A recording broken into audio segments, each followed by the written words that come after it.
ព្រោះយើងអត់ដែលសំបុនទេយើងសំតែចង់បានថាទលក់ថៃចុះតែចង់ចំណេញ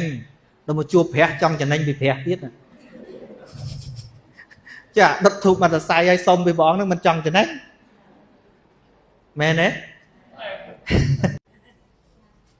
អញ្ចឹងបានធ្លាប់លើលោកទេសនាទេពាក្យថាបុណ្យ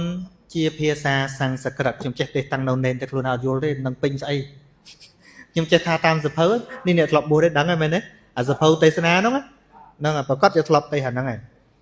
ពាក្យថាបុណ្យជាភាសាសំស្ក្រឹត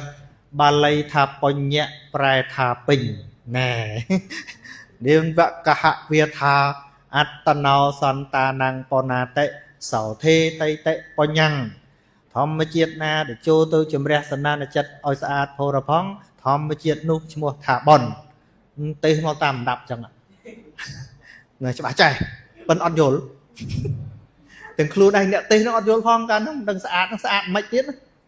ថាស្អាតវាស្អាតប៉ុន្តែស្អាតមិនប៉ុន្តែបន់ដែរថាស្អាតដែរហ្នឹងហើយពេញក្នុងទីនេះយើងមើលទៅនៅក្នុងអធរដែលវាកើតវានៅក្នុងវាមានសទ្ធាវាមានហិរិវាមានអតបៈហើយវាមានធាតុអលោភៈក្នុងហ្នឹងធាតុអត់ខ្វះបានហៅថាបុណ្យបានចិត្តហ្នឹងវាអត់ខ្វះចិត្តហ្នឹងវាពេញដោយសេចក្តីសុខពេញដោយបៃតិពេញដោយបាមកជានិយាយទៅចិត្តហ្នឹងវាសុខភាពល្អអាខណៈហ្នឹងហៅថាបុណ្យហើយบอกអាឡែកបួងសួងព្រះអង្គអើយជួយកូនកណាផងព្រះអង្គអើយមុខរបរខ្ញុំមកឡូវលក់ដីមិនដាច់ទេព្រះអង្គអើយខ្វះហ៎ហើយថាបុណ្យទៀត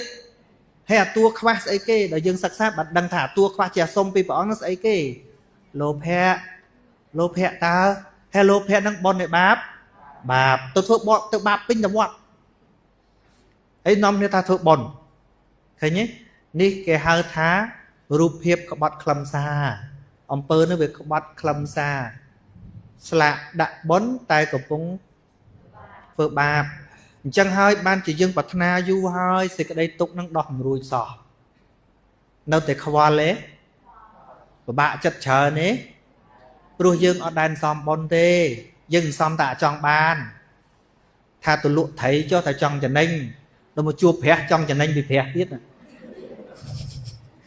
ចាដុតធូបមកតសៃឲ្យសុំពីព្រះអង្គនឹងមិនចង់ចំណេញមែនទេដូច្នេះប្រសិនបើមិនយល់នៅពាក្យរបស់ព្រះអង្គហើយទោះបីមិនអុជធូបក៏នៅតែដដែលដែរមែនទេនឹងថ្វាយផ្កាម្ដងចុះលឺលោកថាអុជធូបនោះវាបង្កើតដាក់ផ្កាព្រះអង្គអើយជាតិណាឲ្យកណាផ្កាស្អាតដូចផ្កាព្រះអង្គអើយសុំទៀតវាអត់ឃើញថាឲ្យព្រះអង្គដោយស្មោះម្ដងណាសាកមើលយើងដែលទៅថ្វាយអង្គមព្រះឲ្យអត់សុំម្ដងមើលមិនសប្បាយចិត្តយើងថ្វាយម្ដងណាសុំថ្វាយម្ដងណាសុំដល់ហើយវាមិនសមតែអាការខកចិត្តហ្នឹងចុះតែយើងទៅថ្វាយសុំឲ្យប្តីសុខសប្បាយដល់ប្តីគ្រោះថ្នាក់ចរាចរណ៍ខឹងវាអត់ដូចចិត្តហ៎សេចក្តីទុក្ខព្រោះបាននៅរបស់ដែលមិនចង់ជួប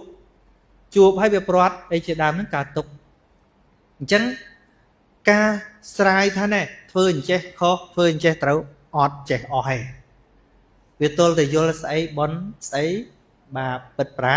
គាត់ឲ្យបានអានឹងទៅបានទល់តែស្ដាប់ធម៌ព្រះអង្គមែនទេណាមិនមែនស្ដាប់ធម៌តម្រូវចិត្តទេណា